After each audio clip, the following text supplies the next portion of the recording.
Então, vamos dar prosseguimento à correção dos exercícios, né, do capítulo 9 e 10, dos percursos 9 e 10 do livro de vocês. Beleza? Nós já fizemos a 1, a 2, a 3 e a 4, certo? A gente está agora na 5, ó. Não é isso? Considere a órbita que a Terra descreve ao redor do Sol para realizar as atividades. Gente, que movimento que o livro está chamando a atenção mesmo, que eu esqueci?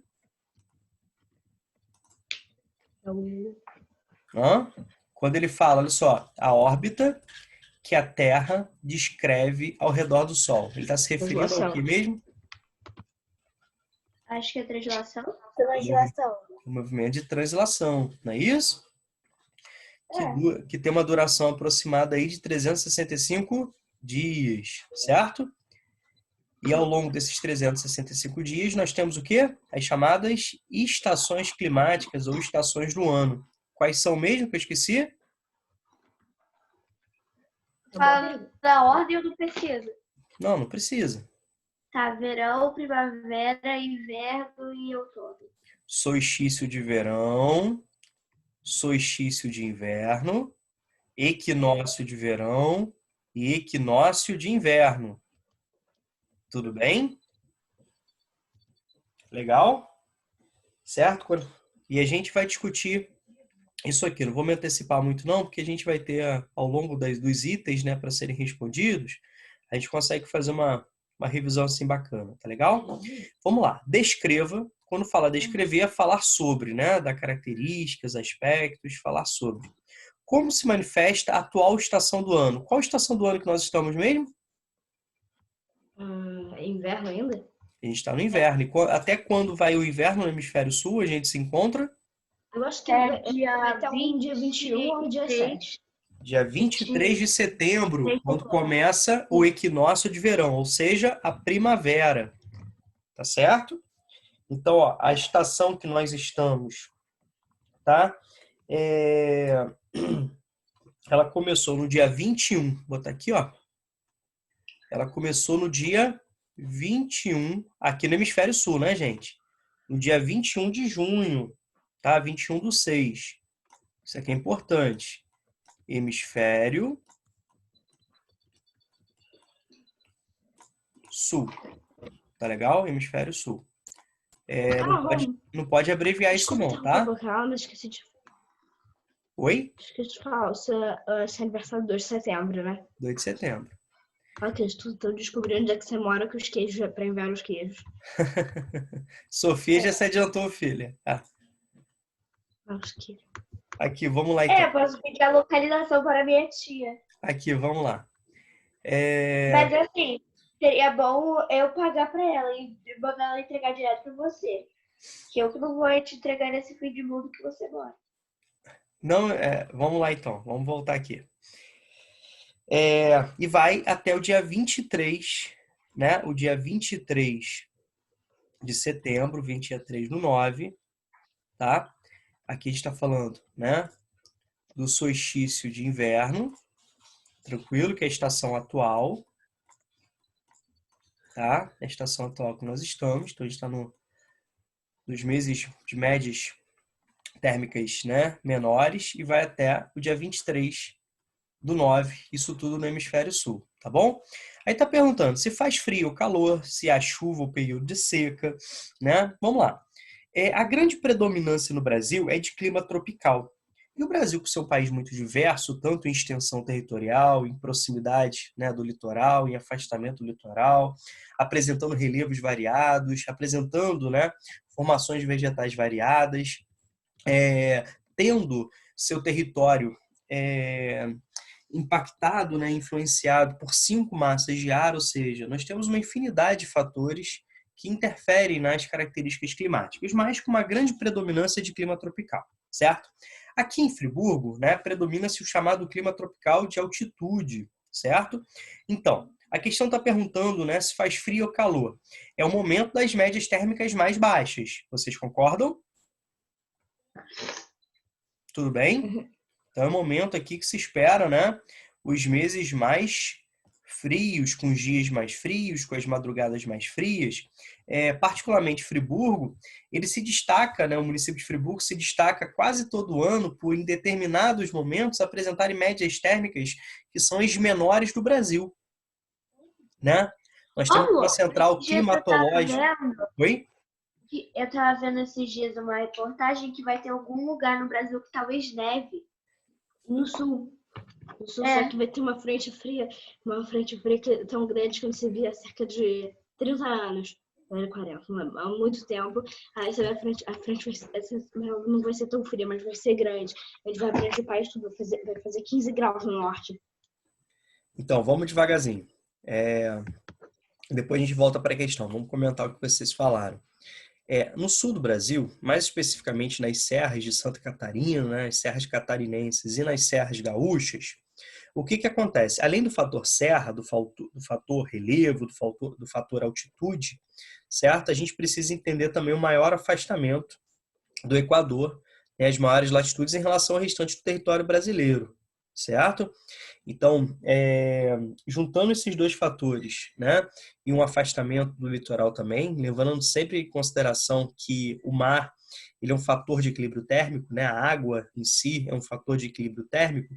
Então, os territórios mais próximos litorais, dos litorais, eles apresentam invernos mais amenos, né, verões mais amenos, ou seja, não faz tanto frio, tanto calor, né, do que poderia acarretar caso não tivesse a influência da água, tudo bem? Então, todos esses fatores contribuem. Ao mesmo tempo, né, no inverno, você tem um avanço da massa polar atlântica, que é responsável justamente por esses fenômenos, né, por intensificar a queda de temperatura, trazendo bastante instabilidade no tempo, tá bom? A gente vai estudar isso em clima, a gente vai estudar essas características, essas interações, certo?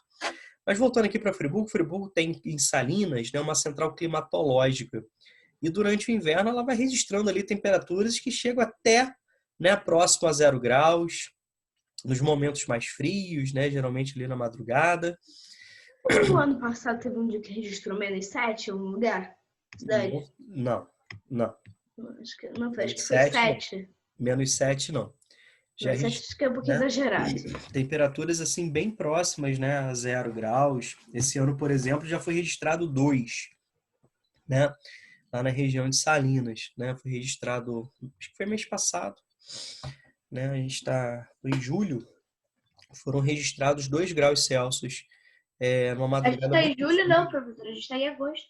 Não, mas foi ano passado, mês passado que aconteceu essa madrugada muito fria, tá bom?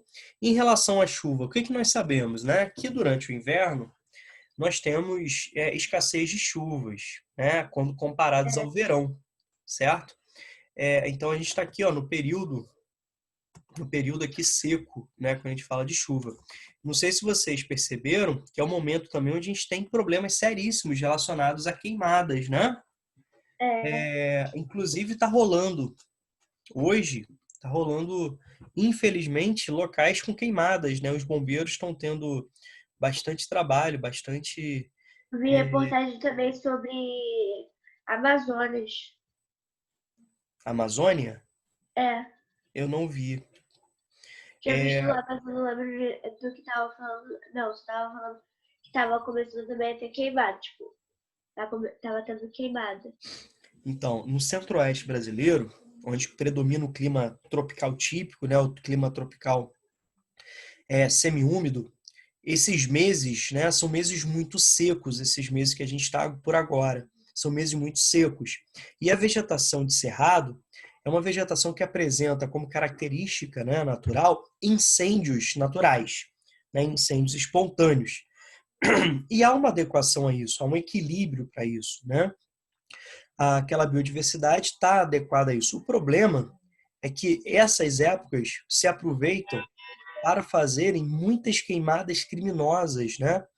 Para avançarem com pastagens, avançarem com plantações de soja, sobre as áreas de cerrado e também sobre áreas no sul da Amazônia, na transição do cerrado para a Amazônia, na transição do clima tropical típico, semiúmido, para o clima tropical, né? Ali o tropical semiúmido, né? naquela regiãozinha ali, o clima tropical, né? O coração da Amazônia, Assim, o clima de clima tropical. subtropical. Não, de clima subtropical semiúmido para clima tropical Não, úmido. vamos devagar. Clima tropical semiúmido ou típico é a mesma coisa, tá bom? Onde nós temos duas estações bem definidas, uma seca, né? E uma chuvosa, que acontece, se concentra geralmente ali no... geralmente não, se concentra no coração territorial do Brasil, no centro-oeste, né? Na Amazônia, na região amazônica, na porção norte, né, predomina o clima equatorial, né, úmido, que é um clima com médias térmicas bem elevadas ao longo do ano, com bastante pluviometria, bastante médias térmicas bem distribuídas ao longo do ano, né? E naquela transição no sul da região amazônica, nós temos o clima tropical, o clima equatorial semiúmido, ou seja, que ele apresenta médias pluviométricas, né, menores do que o restante da porção mais central da Amazônia. Tudo bem? Que é grande influenciada pela massa equatorial continental, que embora seja uma massa continental, é uma massa muito úmida devido à própria floresta, né? Vocês já estudaram isso em ciências, a evapotranspiração, que é um fator fundamental. E há tanta umidade na atmosfera amazônica que há uma movimentação, né? E essa umidade ela atinge territórios, né, bem ao sul, sendo um fator importantíssimo, né, levando a água para esses territórios. Lembre-se que a gente tem ali os nossos vizinhos das Cordilheiras dos Andes que servem como barreira natural. E é tanta umidade, mas tanta umidade, que essas nuvens carregadas de umidade que saem da Amazônia, elas são chamadas, né, esse movimento atmosférico de rios voadores. Olha só, pela grande concentração de água, né, na atmosfera. Tinha visto uma história de um CD era uma vez que era, esqueci o nome agora, uma pessoa que estuda, era uma pessoa que estudava o clima. Ela tinha previsto essas queimadas que teve no final do ano passado na Austrália. Caso que tinha tido uma queda na umidade aqui da Amazônia, sabe? Aí a movimentação das nuvens ia ficar mais seco por lá, sabe? Até mais queimado. Então, nós temos alguns fenômenos, né? Alguns fenômenos naturais, como por exemplo o El Niño e o Laninha. Pegando aqui no Brasil, o El Niño ele vai trazer muita chuva para o centro-sul do Brasil, né? Inclusive a região sudeste, não é isso? A região que a gente está, vai trazer muita chuva. E vai trazer uma menor precipitação para o norte e para o nordeste. Já a Laninha, né, ela vai trazer seca para a região centro-sul, por isso que, né, no sudeste, quando nós estamos em época de Laninha, nós temos problemas seríssimos de abastecimento, né, sobretudo nas grandes cidades, locais de grande consumo hídrico, né, per capita, e vai trazer chuvas mais intensas no norte e também no nordeste, inclusive na região do no semiárido nordestino, né, certo? E a umidade da Amazônia, ela é responsável, né, por equilíbrios, por características climáticas de regiões distantes. Uma outra situação que a gente precisa sempre levar em consideração, a gente não está falando somente, eu não estou me referindo apenas, né, a gritante queimada que aconteceu, né, na Austrália no passado, como foi citado, mas também a interação do homem em relação ao meio, ou seja, os fortes impactos ambientais, o forte desmatamento, né? Então, por que o mundo olha para a Amazônia com muita cautela? Por que esses recordes que o Brasil está passando em termos de desmatamento, o Brasil é o país que mais desmata no mundo, e esse desmatamento se acelerou muito nos últimos anos no Brasil, e principalmente no ano passado para esse ano, assim, uma velocidade assim absurda, certo? Porque o mundo sabe que as condições climáticas dependem, né, também de regiões distantes, como por exemplo da Amazônia.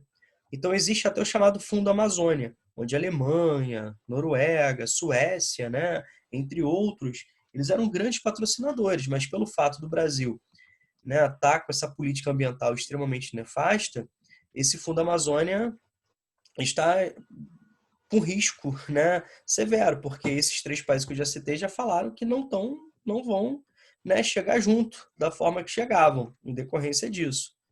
Então, isso é muito sério, né? Então, assim, uma das grandes consequências, né, do desmatamento, das mudanças climáticas, o grande acréscimo de gases, né, com capacidade de reter calor, ou seja, o agravamento do efeito estufa, com aumento das médias térmicas, que vai gerar um processo de derretimento mais acelerado das calotas polares, elevando o nível dos oceanos.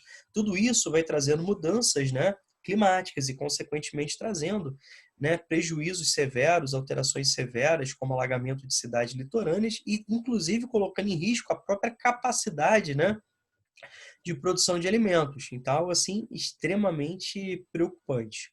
Tá bom, gente? Tudo tranquilo? Beleza? Vamos lá para B, ó. Elabore um desenho com base no que... Tranquilo, vamos. Beleza. Ó, a B. Elabore um desenho com base no que você observa na paisagem durante essa estação do ano. Então, tá falando sobre a paisagem, né? Quando a gente fala sobre aspectos da paisagem, a gente pode falar, inclusive, na questão da flora, né? Eu acho que é um grande destaque aí, não é isso? Então, Rômulo, pois não. no meu. Eu tava lá no condomínio da minha mãe quando eu fiz isso. Mas assim, tinha uma árvore lá que tava sem. Tava, tipo, todas as folhas caídas, tipo. Quando as árvores ficam sem folhas. Uhum. Aí eu fiquei, gente. E as outras árvores estavam todas com folhas. Então, o que que acontece? Existem algumas espécies, né, que são chamadas de espécies caducas, decíduas ou caducifólias, que na época seca elas perdem, né, folhagem justamente para diminuir o volume de água perdido, ou seja, para minimizar ao máximo a perda de água, né? São vegetais, são plantas típicas, né, de regiões secas e principalmente climas, como nós falamos, do centro-oeste, climas alternadamente secos e úmidos, né, com períodos secos e períodos úmidos, né? Com as duas estações bem definidas aí em termos de médias térmicas. Então, Sofia, essas espécies elas perdem folhagem nessas épocas justamente para diminuir ao máximo, né? É uma adaptação que permite ela diminuir ao máximo perda de água. Tudo bem? Existem algumas espécies que perdem parcialmente essas folhas. Aí são chamadas de semidecíduas, semicaducas, semicaducifólias, tá bom? Tá bom. Geralmente são plantas, né, que vão apresentando folhas com coloração amarelada, né? Então, por exemplo, quando você vê aquele predomínio de vegetação bem verdinha, né, aquele verde assim bem exuberante, né, com predomínio de verdes escuros, né, com grande degradê em verde, são plantas, são espécies típicas de áreas com bastante umidade, né? Já quando você vê espécies, né, mais amareladas, são espécies típicas de áreas onde você tem uma alternância em termos de oferta hídrica, de estações chuvosas, de estações secas, né? Típicas do centro-oeste brasileiro. Então, aquela vegetação mais amarelada, né? E também de áreas, né, falando fora do Brasil, de áreas, né, temperadas, né? E já aquelas espécies mais brancas, né, espécies mais brancas, né, mais esbranquiçadas, né, as folhas, são espécies de áreas onde você tem baixa oferta hídrica, né? Por exemplo, caatinga. Caatinga é um domínio morfoclimático endêmico ao Brasil, que se localiza, né, na sub-região nordestina do Sertão, na região ali o que a gente chama de depressão. A gente vai estudar essas características, né, da depressão sertaneja, que dentro da linguagem, né, a nativa, né, ameríndia, caatinga significa mata branca. Tá legal? Caatinga significa mata branca. Tá bom, Sofia? Te respondi, meu amor? Sim. Beleza. Quem levantou a mão foi?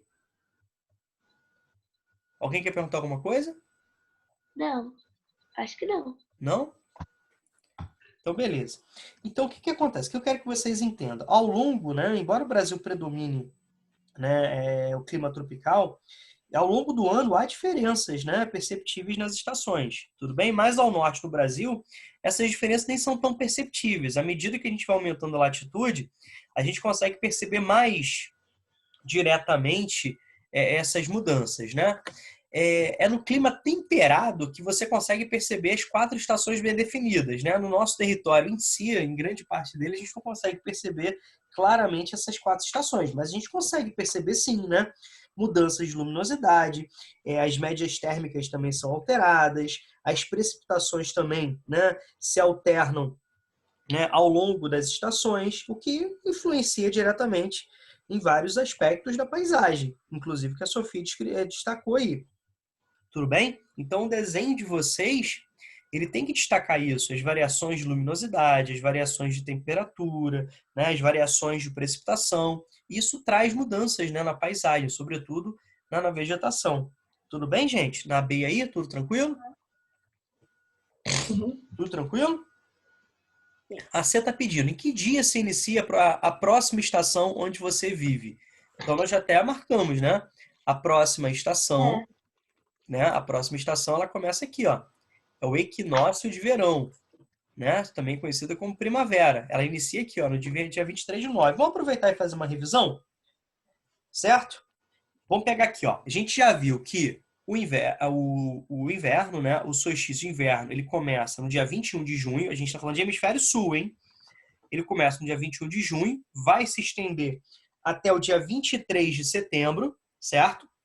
No dia 21 de dezembro, nós temos já o início do verão, né? Aqui no hemisfério sul, do solstício de verão, que vai se estender até o dia 21 de março, quando começa, né? Essas datas são aproximadas, né? Quando começa o chamado equinócio de inverno, que a gente chama de outono, que vai se estender de novo até o dia 21 de junho, onde inicia-se, né, o inverno. Tudo bem?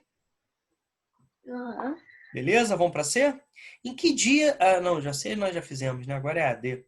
Na Suécia, um país de elevada latitude, né, que situa no hemisfério norte, qual é a estação do ano neste momento? Se a gente está no inverno, a gente está terminando, né, o inverno, a gente falta um mês aí, pouquinho, né? Eles estão no verão.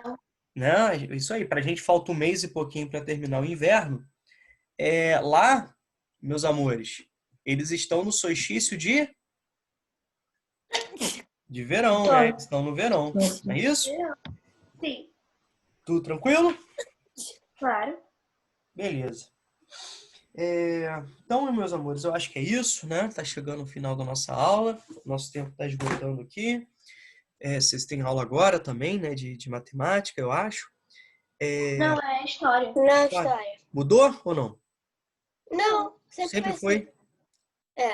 Beleza. Aqui, meus amores, alguma dúvida? Não. Tem certeza? Alguma coisa que eu possa aprofundar? Não? Gostei bastante da participação de vocês. Tá bom? Então é isso.